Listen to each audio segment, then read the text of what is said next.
Are you having a good time?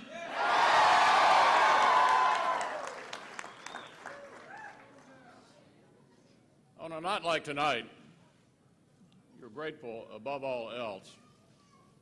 And for me, that gratitude starts with the people of Kentucky. They've put their trust and confidence in me for a long time. And I want to thank them tonight.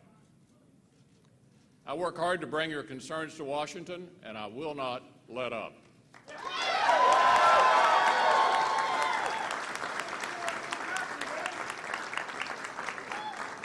You know, every election is a job interview. In this case, a very long one. I shared my vision with you. You shared your stories and your concerns with me. And yet one complaint has stood out above all the rest, especially in recent weeks. So I'd like to make an announcement that I think will be very welcome news to many of you. No more campaign commercials.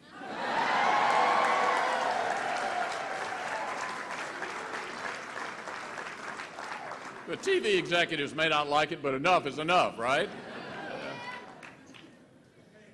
A little while ago, I spoke with my opponent. Secretary Grimes ran a spirited campaign. She earned a lot of votes, and she earned my respect. It took a lot of guts to take on a race like this. Because of the business we're in, it also meant she'd take some heat. I admire her willingness to step into the arena and fight as hard as she did. We need more people who are willing to do that, not fewer. She deserves a lot of credit for it. This was certainly a hard-fought contest.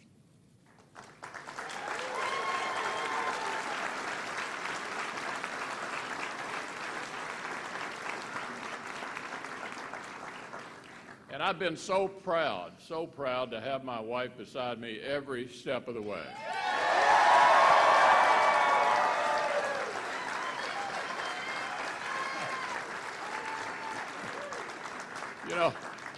You know, Elaine told me early on she wasn't ready to have me sitting around the house working on my resume.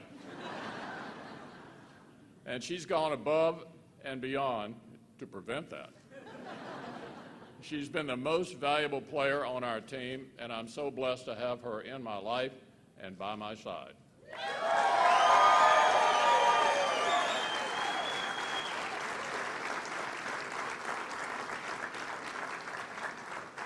And to my campaign manager, Josh Holmes,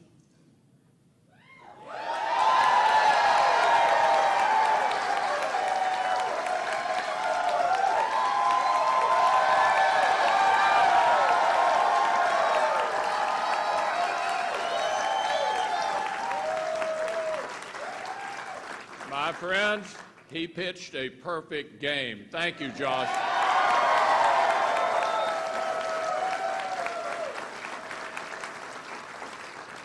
Of course, there's so many others I could thank. They know who they are.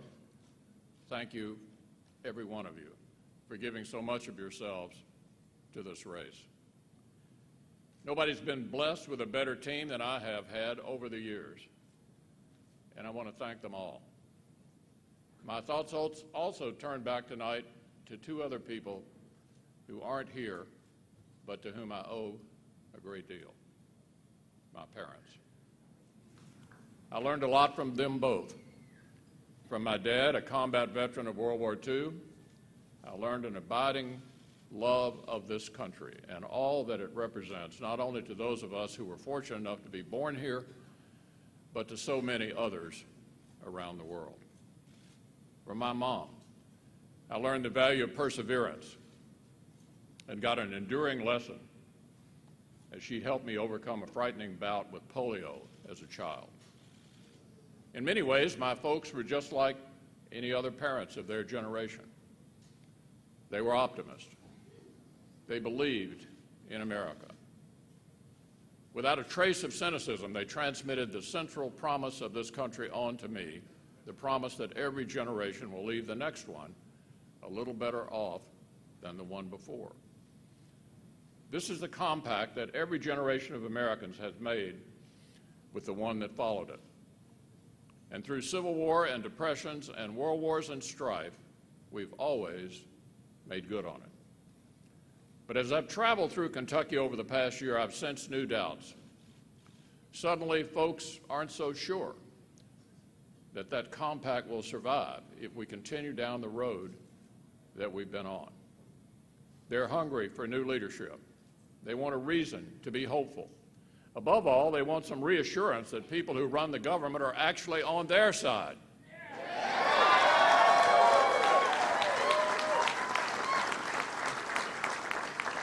So tonight, I pledge you this. Whether you're a coal miner in eastern Kentucky who can't find work, or a mom in Paducah who doesn't understand why the government just took away her family's health insurance, I've heard your concerns. I've made them my own. You will be heard in Washington.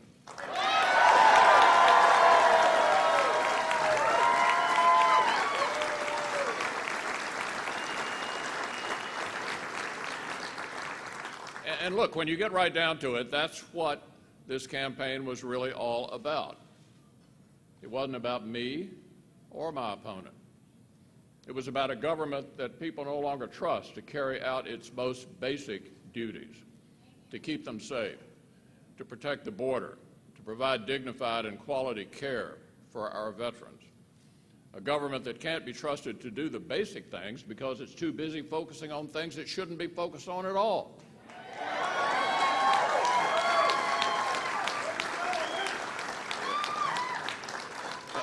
A government that's too busy imposing its view of the world on people who don't share that view. Too many in Washington have forgotten that their job is to serve. So tomorrow, the papers will say, I won this race.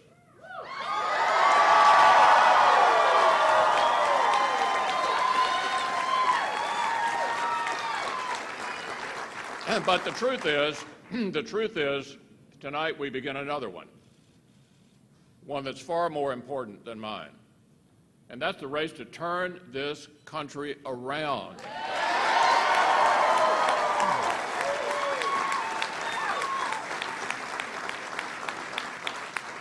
To restore hope and confidence and optimism to this Commonwealth and across this nation of ours. Some things don't change after tonight. I don't expect the President to wake up tomorrow and view the world any differently than he did when he woke up this morning. He knows I won't either.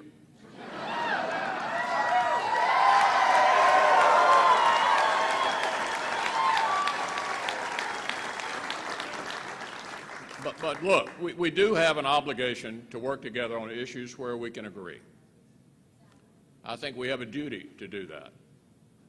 Just because we have a two-party system doesn't mean we have to be in perpetual conflict.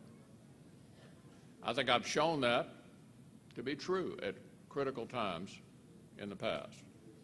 I hope the President gives me the chance to show it again. There's so much that we can and should do for the good of all Americans. Kentuckians are tired of a government that only seems to work when it is working against them. And they're also tired of hearing that those of us who fight for them in Washington are somehow the problem. I'm so honored to have Dr. Noel Hunter with me tonight.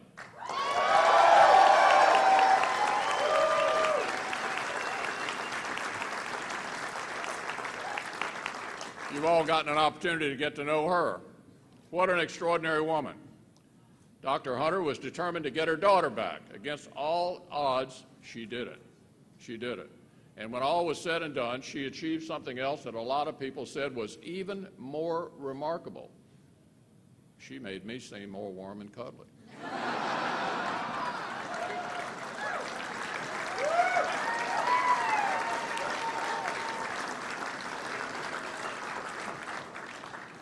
You know, over the past year, a lot of people from outside the state have tried to tell Kentuckians what motivates me to do what I do. I'll let them have their say. But here's the truth. To anyone who says nothing ever gets done in Washington, here's my 5-word answer. Tell that to Noel Hunter.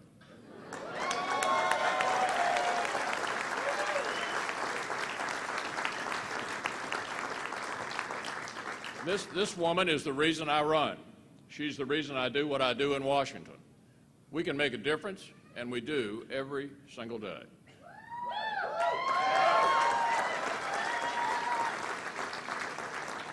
We're proud of that in my office, and yet as I've traveled across the state, I've become acutely reminded of something else the government can do. It can do terrible damage to families and communities. I've seen the hurt in people's eyes in the mountains. It breaks your heart to see the pain that distant planners in federal agencies are causing to so many in our state. And if you're an elected official like me, it hardens your resolve to do something about it.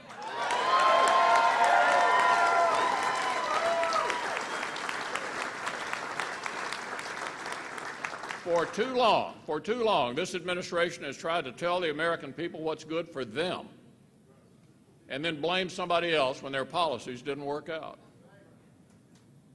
Tonight, Kentucky rejected that approach.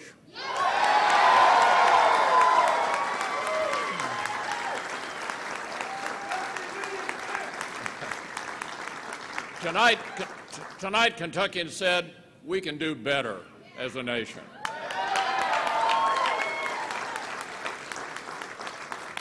Tonight, they said we can have real change in Washington, real change.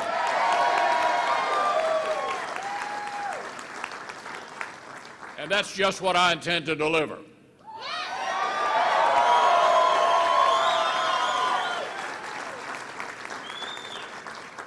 So, friends, tonight turns a corner, and the future I see is a bright one. Americans have seen that what the current crowd in Washington is offering is making us weaker both at home and abroad. They have had enough.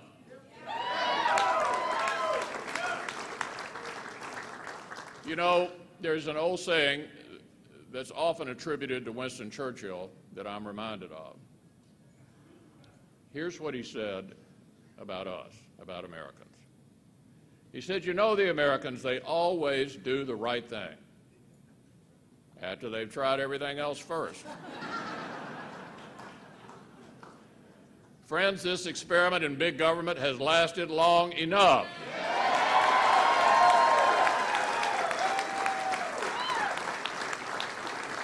It's time to go in a new direction.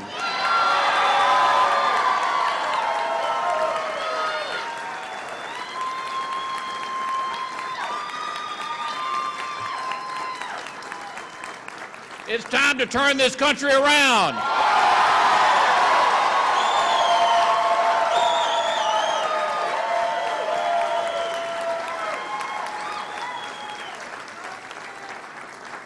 And I will not let you down. Thank you so much.